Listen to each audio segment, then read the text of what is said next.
malaking tulong po sa amin yan at napakamahal po talaga ng bigas. Mm. At hindi pa man ako'y nagpapasalamat sa ating Presidente Marcos na lahat ay tinutugunan niya. Hindi man ganong kabilis pero dumarating po. Mm. Okay po. So eto ba ma'am ay, bago po ba ilunsad po ito ng pamahalaan, nagkaroon po ba ng mga pagpupulong sa pagitan po, ninyo ng mga transport, groups or, biglaan niyo na lang din po itong nabalitaan ma'am, nakasali na rin po pala pati mga jeepney, drivers at mga operators po ma'am? Yes, hindi hindi man kami nagmi-meeting about that, nagpapasalamat ma'am ako, Ma'am Marian, sa ating Mm. presidente at ganun din ma'am dun sa mga natatanggap namin na from DSWD na para sa aming mga sektor sa hanay ng transport sectors po ay nakakatanggap po ng aming DSWD na food pack. Dati hindi kami kasama dyan pero this time po kami po ay kasama. Maraming salamat po sa ating Presidente Marcos, DSWD, Secretary Rex Gatchalian at ganoon sa kay Ma'am sa ating ASEC na si Ma'am Irene Dumlao.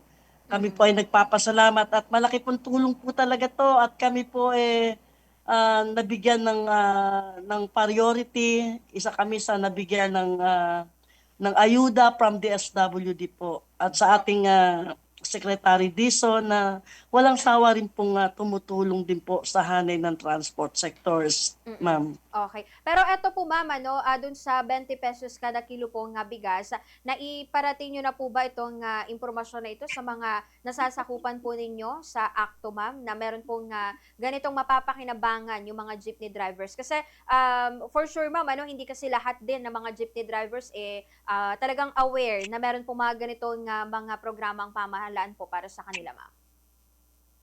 Ma'am, maraming salamat at kami po ay natutuwa na kung kami ay makakasama do'n sa 20 talaga at isinama Mm. na nga po kami, ang hanay ng transport sector, malaking tulong po 'yan sa mga drivers natin at lalong-lalo na po rin sa mga TODA. May mga members din po kaming TODA nationwide, sa ating mga maliliit na transport na napakahirap din po talaga at napakamahal ng bigas. Kung eto po ay makakasama kami sa ₱20 na halaga na kami po ay masusuplayan, hindi ko lang din po alam kung paano kami makakakuha at saan kami kukuha ng ₱20 per kilo na mga bigas po. Mm. Okay po. Ano namang reaksyon po ma'am nung mga, kasama po ninyo ano or mga nasasakupan ninyo sa akto nung inyo pong iparating ito na mapapabilang na po yung mga jeepney drivers po? Yes ma'am, siyempre maligaya po kami at Mm. kami ay makakakain na po ng kahit ₱20 po ang per kilo pero masarap na bigas po ang matitikman sa aming mga hapagkainan ng hanay ng transport sector nationwide po.